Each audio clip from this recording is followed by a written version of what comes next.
On the 12th day of Christmas, we'll review what we've played.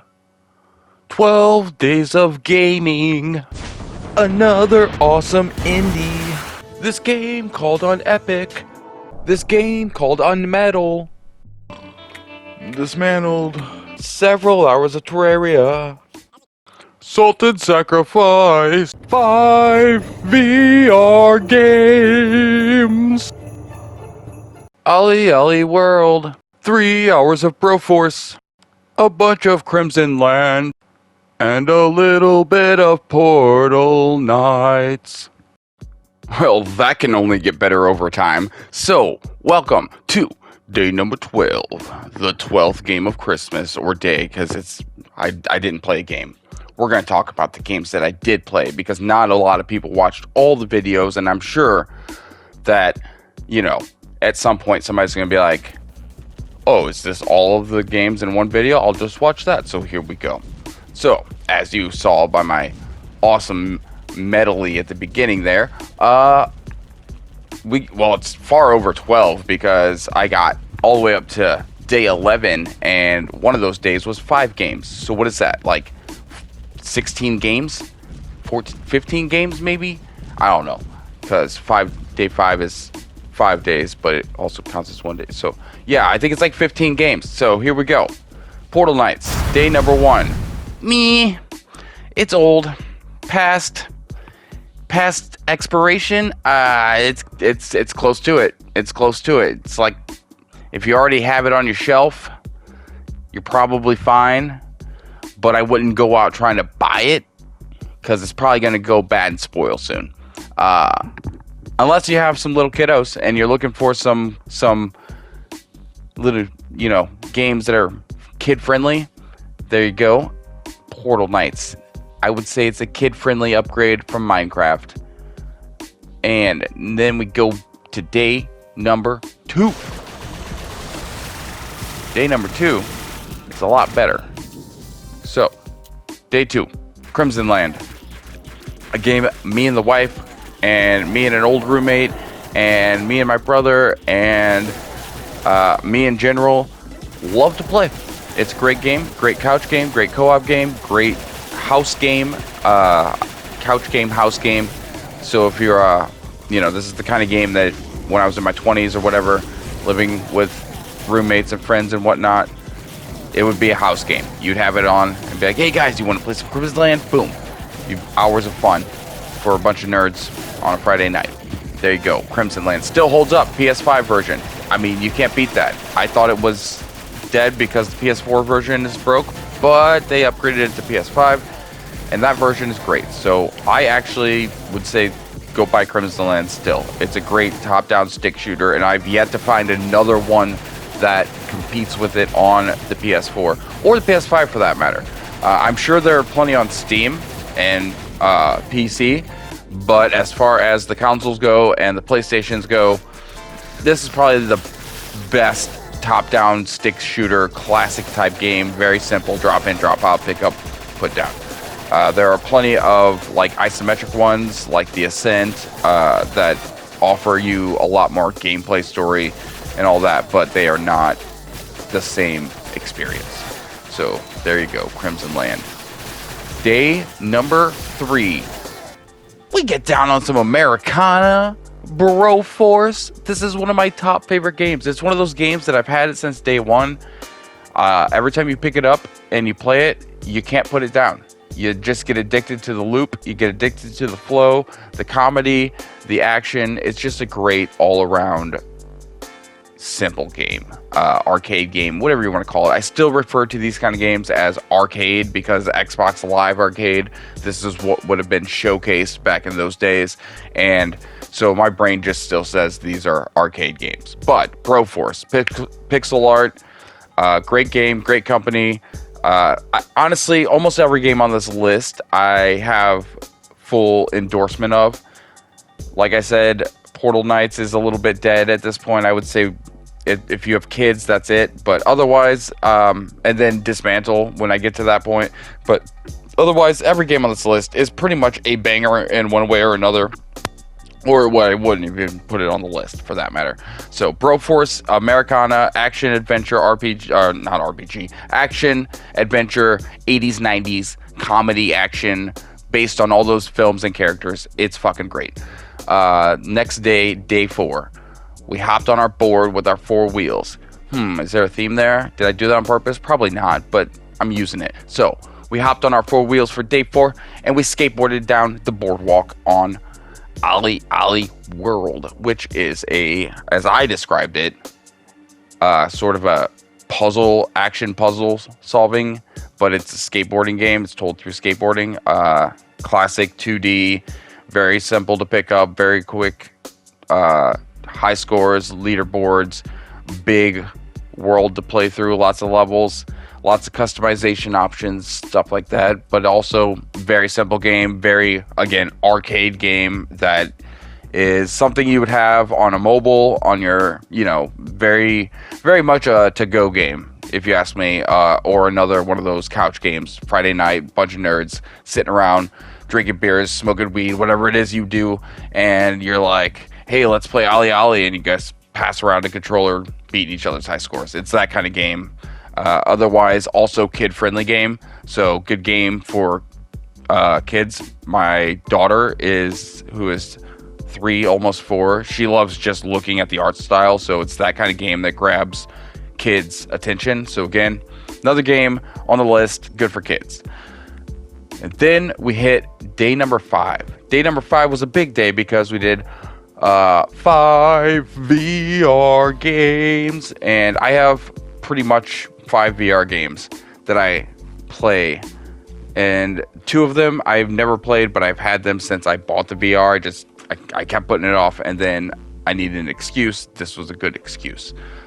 Those 5 games, though, are in no particular order, but starting with one of my favorites, Dungeons of Eternity, dungeon crawler, endless, eternal, whatever you want to call it, infinite dungeon crawler, random generated dungeons, RPG.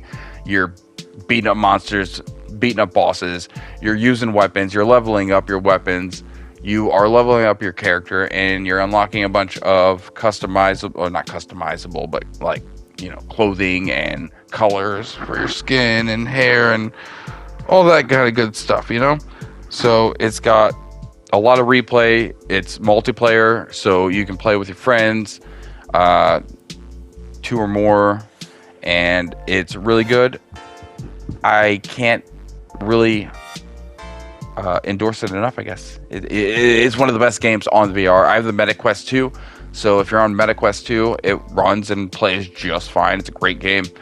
Then we had a game that we'll start with a game I never played. Don't Touch Anything. So, Please Don't Touch Anything is one of those puzzle games where you're in VR, you're in a room, and you're just kind of like touching and messing with things, causing things to happen, trying to figure out the puzzle with no real context or clues. In this case, you are like, I think you're like supposed to be visiting your buddy at work, and he's like, hey, I gotta go to the bathroom real quick, and then just leaves you, and you're like left in this room, and it's like, please don't touch anything. And then they encourage you to touch everything, basically. So it's a pretty fun game. It's not my style of game. For me, it's a VR game that I would be playing on a stream if I could live stream, because it would be fun and funny to play with an audience. But as far as just playing those kind of games, I'm not really big on that. I'd rather like fight, punch, shoot, build, craft, whatever. But that's Please Don't Touch Anything. And it's a decent puzzle game in VR. Third would be probably my personal favorite VR game that I play. Just all around, most fun, great concept, funny, art, everything, is The Break-In. I make quite a few videos on my channel about it, and it is just one of my favorite games. The first time I saw it being played was by a Wolf in VR, and he was playing it like in a beta version, and I just loved it. I was like, I cannot wait to get my hands on a game like that. And finally got to the App Lab on the MetaQuest 2, and I got it, and dude, I love it. You break into houses, you steal shit, you get out of there. You level up because you can buy new jobs, bigger jobs from bigger people. You buy bigger vehicles so that you can haul more stuff and get more money in your hauls. And you can unlock, goofy things the way you look. You can buy things and unlock things that will help you in your heist. And you and some friends can get together, or you can do it by yourself, whatever. And you just, in VR, you go and rob places. It's cartoony, but it's freaking hilarious and awesome. And the way like the physics and everything work, it's just funny and awesome. It works really well. Like I said, make a bunch of videos about that game, and you can find those on my channel. I have a playlist. I keep them curated because they're one of my favorite videos to edit too, because they're just real fun. Again, fun game, The Break-In, MetaQuest 2. And then we played another game that I've had, but I never played before, and I wish I played it earlier when I got it, because it's similar to Dungeons of Eternity, but it's Ancient Dungeon VR. It is now on the PSVR 2, so that might be a good endorsement for that console, because it doesn't have a lot going for it. But Ancient Dungeon VR is basically Minecraft Dungeons / RPG Dungeon in VR. That's it. Plain and simple. I wish I would have played it earlier, because the Dungeons of Eternity is just so much smoother, better. It looks good. It's like more realistic. Whereas this is Minecraft blocky. And it's fun. It's a good game. It's a great game. And it has all the elements you want. But I wish I would have played it when I first got it, because now I'm playing a game that I think is better, and it makes it hard to go back and play that one and enjoy it. But it has some really cool, quirky elements that you would expect from a pixel-style game, I would say. But that is Ancient Dungeon VR. And then we move on to one of my top...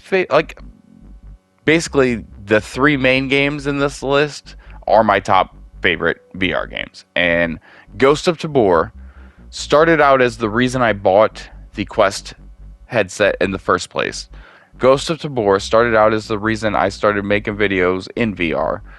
Ghost of Tabor is like Tarkov, Escape from Tarkov, but in VR. It is a extraction-based shooter in VR. You are starting with nothing. You are looting up with what you've got. You are loading into a raid, getting equipment, killing players, killing NPCs, looting up, trying to extract and not die and lose your shit, get back, sell stuff, buy stuff. You got a bunker. You've got, like, now at this point, you've got growing weed. You've got GPUs that you can farm for crypto. You have to upgrade your bunker, and you have to use gas to power your generator to keep your lights on to run your GPUs and your weed farm. And you have to do all these elements to keep it running. So the game itself has become a little bit of a job. So for me, it went from being like my reason of buying VR and my favorite game to being like, I love this game, but I wish it was not a job anymore. And so Ghost of Tabor being my almost top favorite, except for, like I said, Break-In is my overall favorite. Just everything about that game just tickles me to death, and it's just what you want in VR, aside from your Ghost of Tabor realistic tactical shooters. Like, there's nothing cooler than being in a real firefight. Not real, but you know what I mean, as far as video games go. Like, once you play VR shooters and you're in the firefight, you're ducking, you're making the moves, you're having to reload your gun, you're fighting with time and the elements and physics. It's hard to go back to a first-person shooter on a flat screen. It really, really is, because it's almost cheating.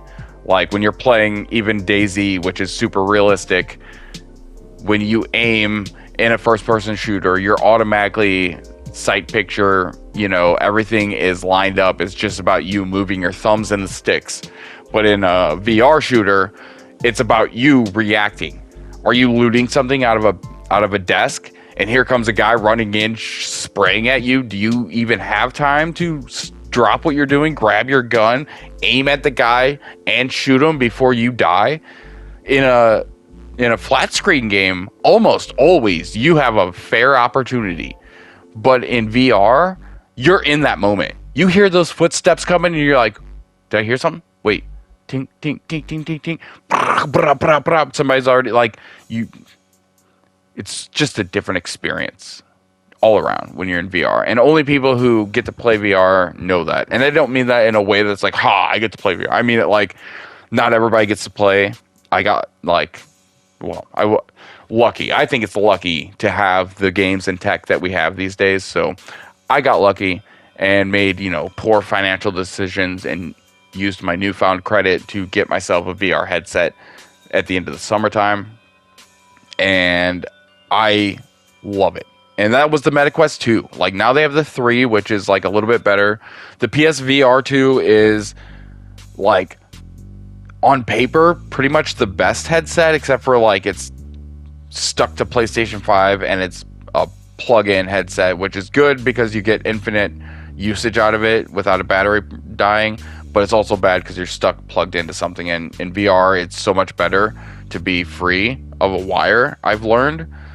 I do love my PlayStation VR 1, but I haven't played it since I got the MetaQuest. So, because the controls are so ancient that it's like, why did PlayStation even bother with the PSVR 1 if they weren't going to do the controls?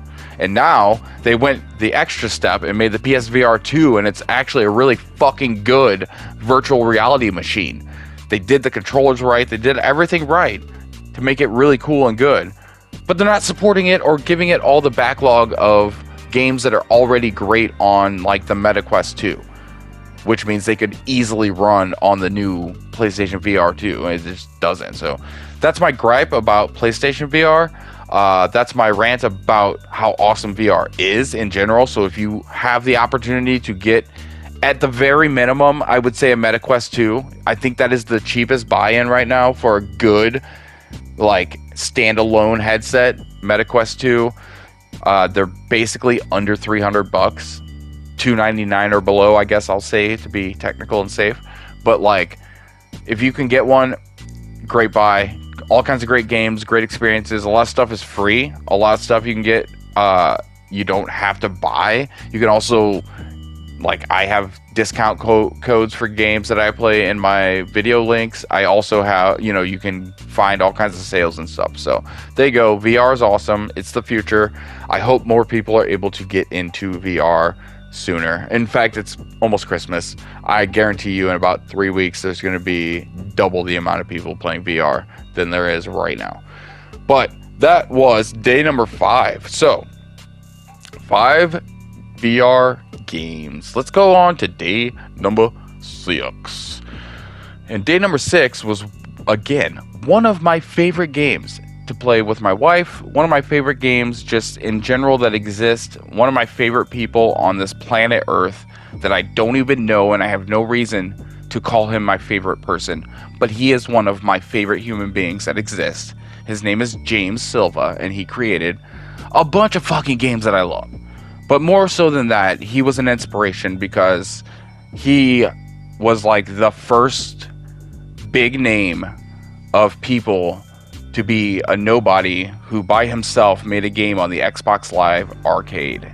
And Xbox Live was like, boom, here you go, indie game. You did a good job, we like it. We like what you did here. Here you go. We put it on our store, we promoted it, we fucking whatever. Dishwasher Dead Samurai, Dishwasher Vampire Smile, like, they're just really, he makes really good arcade games. And or whatever you want to call them, old school games, but with a modern flair. But started out on Xbox Live Arcade. I'm sure before that, obviously, but like my knowledge of him started with Xbox Live Arcade, and I was in college at the time for wanting to do what he did, and so he was my biggest inspiration because it was like, hey, this one guy sitting at a desk pulling his hair out made a fucking game by himself, and it's popular. I can do it. This is my proof. So he's always been an inspiration, one of my favorite people. And on top of that, he has very similar taste apparently, because Salt and Sacrifice, a sequel to the other game, Salt and Sanctuary, is a direct love letter, in my opinion. Fuck you if you disagree, but I'm sorry, there's no way around it. It's a direct love letter to Dark Souls and the Souls experience. It is a 2D hand-drawn, beautifully crafted, has everything that you would expect, and as a Dark Souls fan and a deep nerd, it has everything that you would want. You will go, oh my gosh, this is awesome. If you're like me, it's a great game. Salt of Sacrifice, Dark Souls has it all. Couch co-op, multiplayer, invasion, PvE, PvP, boss bonanza, fighting wizards and bosses and chasing them down, and it's just all of Dark Souls 2D. Done. All right. Day 7. Almost a similar vein. Minecraft 2D. Done. Except for with all the bosses and all the cool things that's not in Minecraft, or they've slowly started adding, whatever you want to say. But Terraria, day number 7. Terraria is another classic pixel 2D game back, oh man, what is it, 15 years old? It's over 10. Whatever it is, I've had it, I believe, since the Xbox 360 days, right after Minecraft came out. Along came this game in the 2D vein called Terraria. That's right. It's Terraria. And let me tell you, I love me some Terraria. So we got up to 16 players on up to a gigantic map. You got a bunch of bosses. You got all the things that you would want to have in Minecraft but don't. And then all those things that you can do in Minecraft but for no reason because there's nothing to really do. That's not the same case in Terraria or Terraria.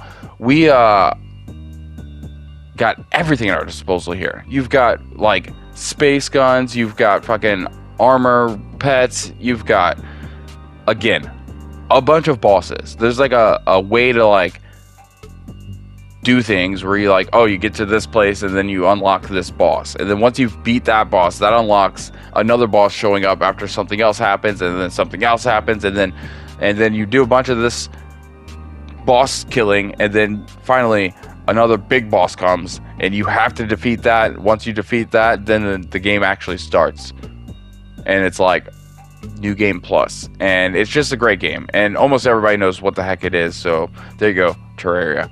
Now, day 8 for me was the snoozer, and I hate to say it.